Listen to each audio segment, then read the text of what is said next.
alam nyo, magbabago rin naman yung perspective ko about, fatherhood and all that. For the meantime, habang 19 pa ako, habang I still have this thought of mine, gusto ko ibahagi sa inyo. Kakapon ko lang kasi ng film, We Live in Time. Good film. Good solid film.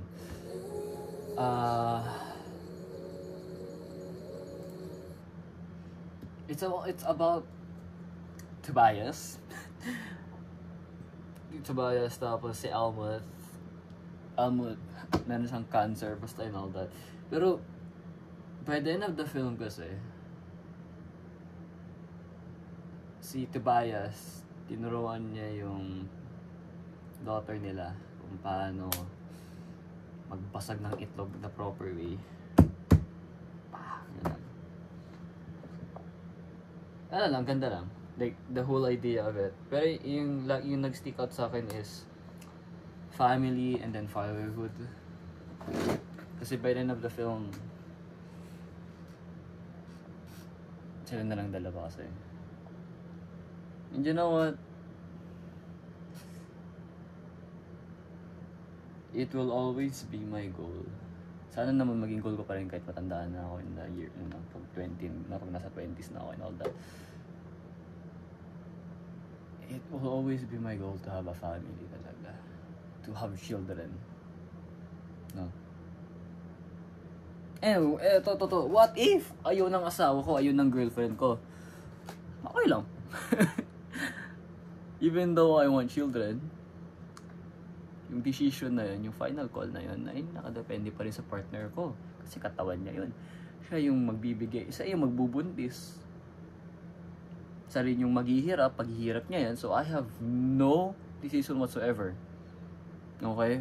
Kasi I am honestly open to adoption. Kasi adoption, either sa adoption center or sa orphanage. I am honestly also open to having pets. Okay? Kasi kahit gusto ko ng anak, hindi ko naman katawan yun eh. Katawan pa rin ng girlfriend ko yun. So, decision niya yun. Kung ano man, okay lang sa akin. Kasi madami pa namang option, di ba? So, yun. Pero,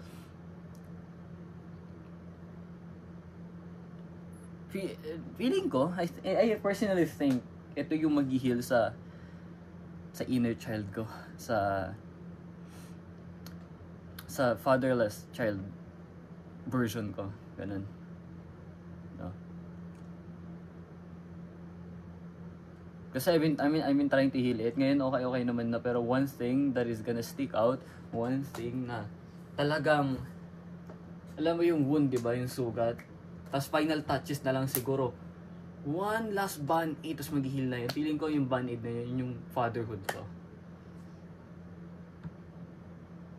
Na-imagine ko na kung ano yung gagawin ko sa anak ko, kung yung mga plano ko and all that. No?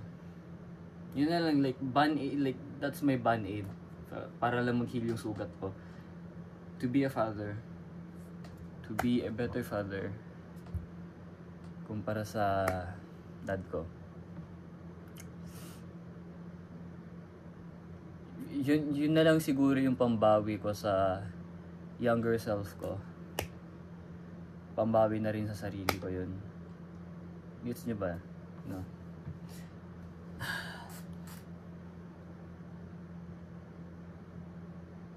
I'll be the father to my daughter, to my son, and I'll also be the father that my younger self didn't have.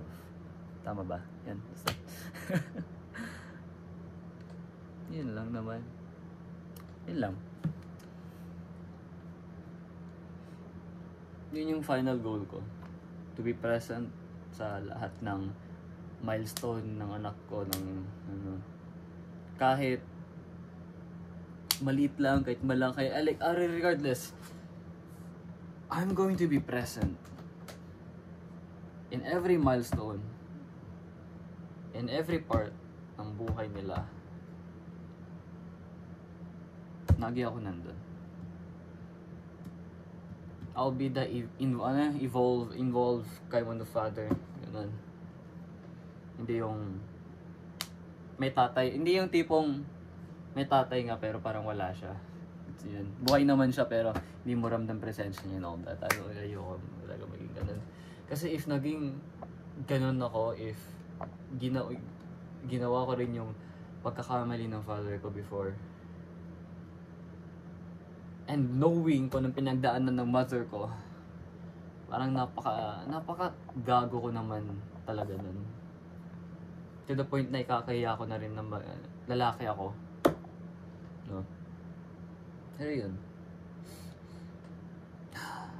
Make sure of that. Sana naman kahit pagtanda ko, hindi ko alam kung magbabago ba to o hindi. Pero, let's see. Ay. Yun lang. Yun lang.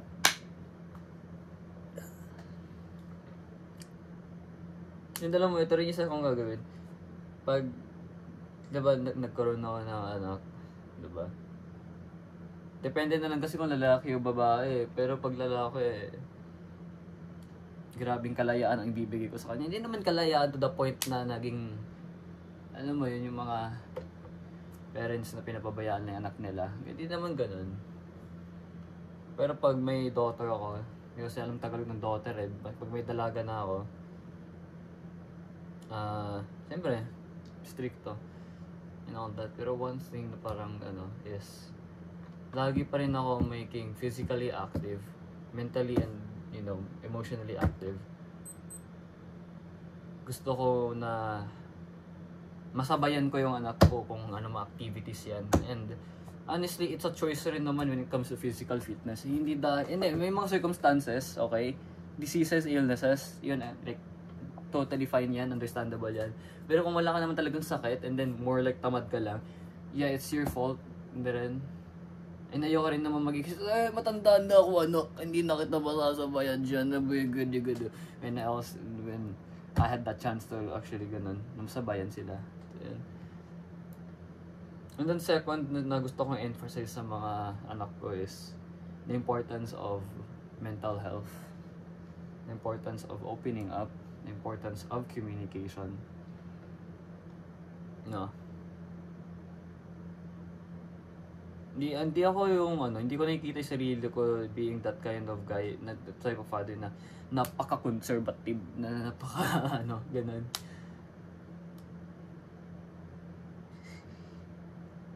Basta yun na yun. I'll be a father to my children that I never had when I was younger. Mabawi na lang talaga yun eh. Yun lang naman.